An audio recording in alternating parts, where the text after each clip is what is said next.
Hello, and this is Fiona Cuthbertson coming from the pod to record Off the Cuff. Today we're lucky enough to be joined by the Right Honourable Sir Jacob Rees Mogg.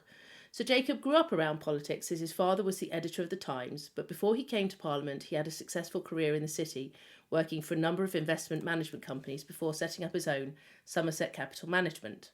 He is now the MP for North East Somerset and has held a number of positions in His Majesty's government, including Leader of the House of Commons and Lord President of the Council, Minister for State for Brexit Opportunities and Government Efficiency, and Secretary of State for BEIS.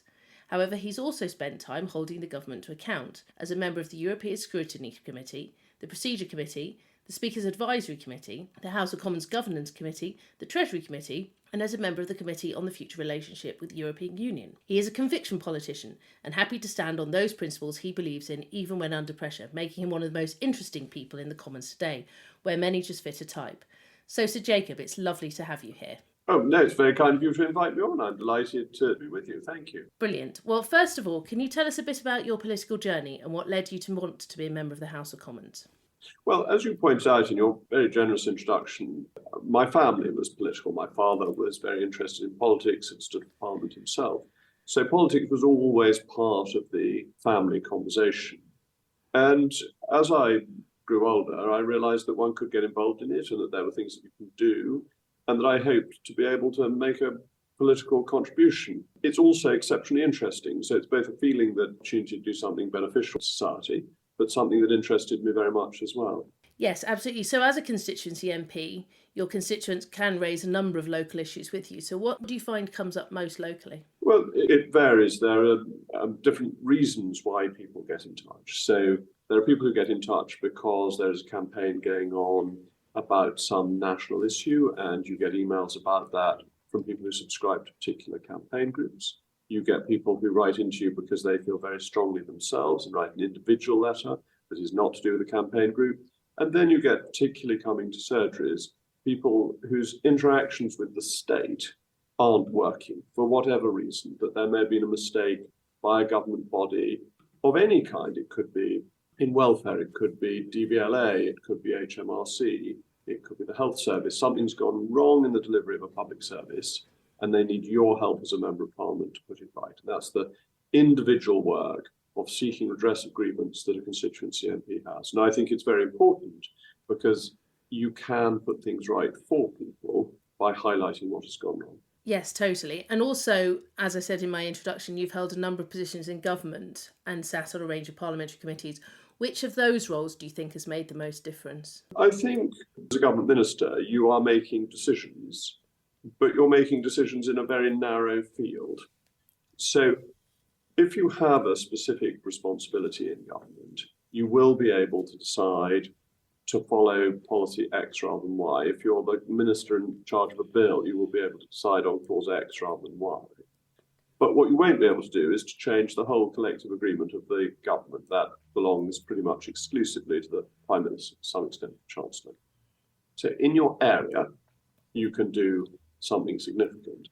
As a backbencher, you're covering a much wider range, but with no specific direct authority to change anything. So you have to do it through influence, through building coalitions, and through the media. And as Leader of the Commons, on a number of occasions I've seen you stand up and make sure that the MP who has come to you, who has not found that they've had the department answering their questions as quickly as you would like, you've raised issues on their behalf as well. So you are keen to make sure that democracy works.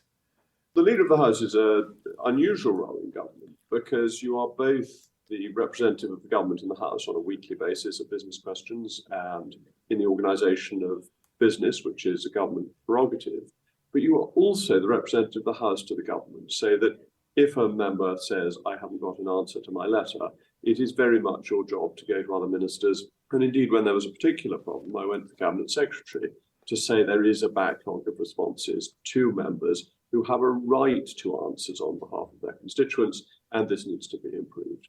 That's a key part of the role which other leaders of the House have also very much followed. And obviously you stood in seats before you became the MP for North East Somerset with a majority of almost 15,000. So what lessons did you learn in your unsuccessful campaigns that helped you in 2010 and beyond? Well, campaigning, you always learn things. I came to campaign for you in I the know, I remember in 2005 2005. election. The thing about standing in seats that you don't win, particularly in a seat like Central 5, which I knew I wasn't going to win, you have much more time. You have time to talk to people, and you have time to understand how people are leading very different lives from your own. So it's a very valuable learning experience and learning about bits of the country that you may not know well beforehand. What do you think is a common myth about being a politician? Oh, that's a very interesting question. There are lots of common myths about politics, as there probably are about people in all walks of life. I think people don't know quite how complete being a politician is. That is to say, as a member of parliament, you are always a member of parliament, particularly when you're in your own constituency. And people are very polite and very nice and say, I'm sorry to disturb you when you're with your family and so on and so forth. But actually, you are still a member of parliament and you are still there to be answerable to them, even if you've got a half dozen children pulling you in different directions at the same time. So it's a very complete. What other misconceptions? I think people assume we have more power to change things than we do. I wish we did, but the process of change is slow and cumbersome. And perhaps quite rightly in a democracy, you need to build up a consent and coalition before you can change things fundamentally. So if you could be remembered for one thing, what would it be? Oh, I think the things that I will remember when I'm no longer active in politics are the things I've done individually for constituents. That actually is where you know you have changed something and helped somebody with their lives. One of the most touching things that happened to me is I was going to speak in Stoke-on-Trent, and I got on the train and a gentleman came up to me and said, could he introduce me to his children? And I said, yes, of course. And I went and said hello to two children suffering from Batten disease. And Batten disease is a really horrible disease of children for which there is a very expensive drug that halts the disease. It doesn't cure it, but it halts it. And these children were receiving this drug. And I'd campaigned to get this drug actually for a constituent of mine or a child of a constituent of mine. And this has made a difference to the children who have received it. And that was from constituency work. And it's something I can identify as a change that with other MPs I was able to make that has fundamentally changed for the better the lives of admittedly a small number of people, but at least of some people. Absolutely, because at the end of the day, you are trying to improve people's lives. And people do assume that politicians are only in it for themselves, which isn't the case. That obviously does also lead to insults as well, because people have that perspective. So what insult are you most proud of, though? Oh, I don't know, really. I mean, the funniest was somebody got in touch with me at the last election and said, Dear Mr. Rees-Mogg, I'm very sorry I issued a death threat against you on Twitter. I was very cross at the time. Well, the truth is, I hadn't noticed this death threat. I had no idea he'd done it. It wouldn't have bothered me if I had noticed it, so I wouldn't have taken it very seriously. And I just thought it was quite funny that somebody had brought to my attention something I'd otherwise been in glorious ignorance about. That was just the grumpiness that people sometimes feel. And I think one shouldn't take insults too seriously. Most of them are not meant in a particularly heartfelt way. Yeah, just on that, obviously security, since I worked with Lawrence Robertson in 2001, security has had to be increased somewhat. How have you found that? Has that impacted your work at all? Or does that just sit in the background? No, I think it's really important that MPs remain part of normal society. It's really interesting when I speak to people from other countries, how impressed they are by the availability of British politicians, by our lack of security and by the fact that we are open to voters and that we are around and about. And this is a really important part of our democracy. And I'd go as far as to say of our civilization that we aren't some priestly class who have to be hidden away. We are part of the general population. Like having an unarmed police, we have politicians who are not hidden behind barbed wire. And I think this is really, really important. So when Parliament returns, what do you want to achieve? And are you going to conference this year? I'll be at the conference this year, yes. I haven't missed in recent years. What I want to achieve is that we pass good legislation that will help the Conservatives to win a general election. Risk of Labour remains absolutely as it was. We saw Angela Rayner at the TUC conference promising to restore power to the trade unions. This is absolutely classic, old-fashioned Labour that would be very damaging to the economy. We need to ensure that we have an effective, competitive economy outside the European Union, trading freely with the rest of the world. We need to legislate to do that, to get the benefits that we have earned ourselves through Brexit, and to make the economic changes that give people more freedom over their own lives, to keep more of their own money, the tax cutting agenda, deregulation agenda. We also need to look very closely at how we're implementing net zero, which seems primarily to be cost for people. So if you personally had complete control over the King's Speech, what do you think the top 3 things that you would have in that would be? I would look at the net zero agenda. I would change those things that are impractical. So I would not demand that firms that don't put in heat pumps get penalised and have to charge more for their boilers. I wouldn't do anything that in cost of living crisis puts up costs for people. So that would be delaying any net zero activities that will increase costs. It's really important. We should do it as technology evolves and as we have the ability to do it without charging people. That would be the first thing that I would do.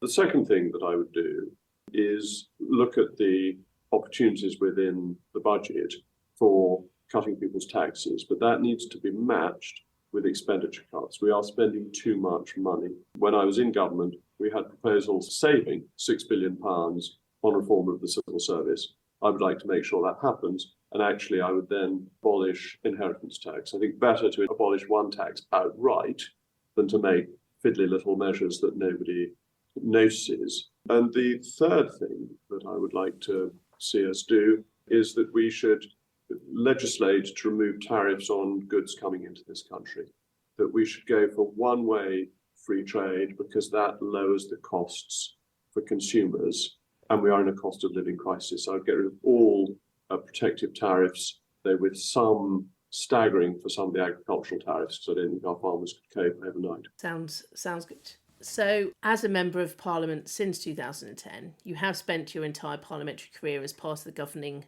party. Do you think this will change after the next election? Do you think that the Conservatives will be able to bring it back? I'd say 2 things on that. One is that this is a question where politicians can only give one answer. No politician can go into election saying it's all disaster and we're going to lose. And therefore, one needs to understand that the Lib Dems have to go into an election saying they think they're going to win. They're obviously not. Now, then to come to your question, answering it with that caveat, but also answering it on the basis of what I think is possible. I think there is a route through for the Conservatives to win. I think it's a difficult route, but we've got to show that we're on people's side. So that's why I think what I was saying about cutting costs for people, showing that we really care and mind about the cost of living problem that people are facing, that is the route through. That ties in with net zero. That ties in with keeping the state under control, cutting expenditure and cutting taxes. So yes, it is possible. Brilliant. Okay, cool. So you're on the record as having said that Somerset should have its own time zone. Do you think there needs to be more autonomy locally, and are we heading towards more devolution? Well, that was, as you know, a joke. I was mocking the effort to change us from our current British summertime and Greenwich Mean Time, because the real argument is that people want more daylight and they're not going to get it unless they appeal to a higher authority, even than the House of Commons. And so I was mocking that ridiculous private members bill in about 2010, fairly shortly after I got into Parliament. No, I'm not in favour of devolution. I think that a lot of devolution has been bad. I think a lot of local government is not very competent. I see Birmingham going bankrupt at the moment. I think the devolution settlement has been bad for governance in Scotland and in Wales. I wouldn't repeal it because I don't think that's politically practical. But I certainly wouldn't have more mayors. I think most of the mayors we've got are, particularly the Mayor of London and the Mayor of the West of England, are a cost that do absolutely nothing to improve public services. Andy Street and Ben Hampton are pretty good, but that's the luck of having two highly capable individuals. I think they put extra costs, extra bureaucracy on people, and it just isn't a good enough standard of government to wish to increase it. Certainly it does seem to increase the opportunity for passing the buck, doesn't it? Yeah, absolutely. I mean, I've seen this in my own constituency where they've cut a number of bus routes in North East Somerset. Many fewer in Bath, because they always concentrate on the urban rather than the rural areas. But leaving that to one side, Bath and North East Somerset Council blames the West of England Combined Authority, and the West of England Combined Authority blames Bath and North East Somerset Council, in spite of the fact that central government's provided them with money for these bus routes. It's absolutely ridiculous and leads to poor services for the people I represent. And I think everyone's in favour of devolution in local government until they see the people who are running local government, at which point they despair. Absolutely. And obviously, equally, we now have a 24-hour news cycle. So some subjects can be done to death, others can be missed. For example, you have previously raised the important issue of free childcare being unavailable for parents unless they pay for additional hours. So what else do you think should be in the news that's currently not addressed at the moment? Well, you raise a very good point that I'll tack on to what I've just said about localism, because actually we are a unitary country. And regardless of who is nominally responsible, people blame the government. And you see this with the aerated concrete. That is a matter for local government and for school boards, but everyone thinks that the Secretary of State must deal with it. And that's the reality of 24-hour news, that you can't say it's nothing to do with us. So what should be in the news more that isn't? Well, actually, what goes on in Parliament? That last week we had a terrible energy bill in front of Parliament that will increase costs for consumers, which I voted against on third reading, which has hardly got any attention.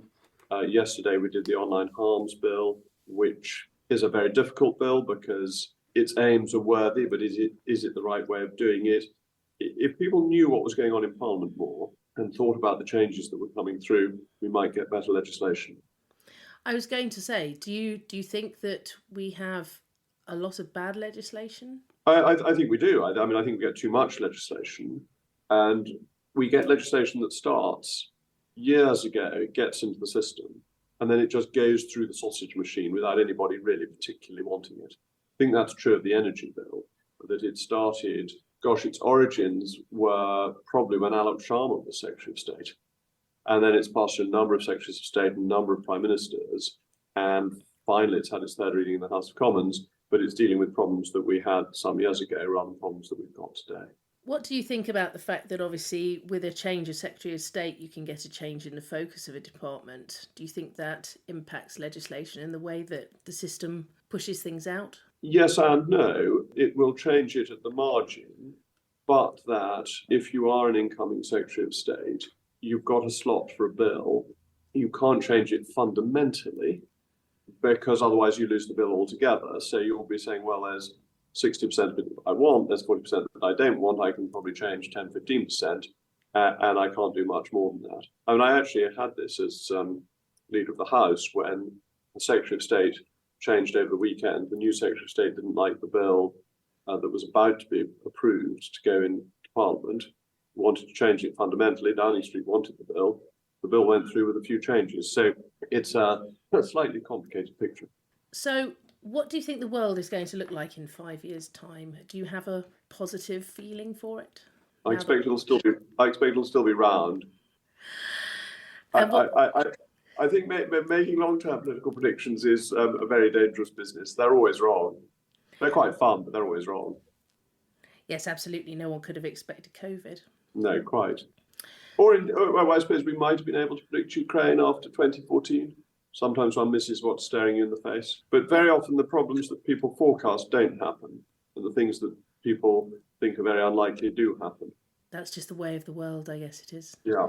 So what gives you most hope for the next generation? The next generation. That as a father of 6 children, how can one not be hopeful? It's in our children. It is in that great future that they are making for themselves, that we made for ourselves when we were younger, that the ability of humanity to succeed, to develop, to innovate is enormous, and it has led to the success of mankind over thousands of years, and that will continue. And like every generation before me, I want the generations after me to be more successful than our generation has been, but that is up to them and up to their individual effort and drive. I was going to say, do you think, like you've followed your father into politics, do you think any of your children are showing any enthusiasm? Well, they're all quite interested in it. Whether they want to go into it, they're still quite young, and whether going into it as soon as you leave university is a good idea is, I think, debatable. But I wouldn't be surprised if, when they're a bit older, or quite a lot older, they were tempted. Excellent. Okay. Well, Sir Jacob, thank you very much for coming to talk to us today. It's been really interesting to hear about what drives you and how you got to where you are. Thank you to the listeners who've hopefully enjoyed the show as much as we've enjoyed making it.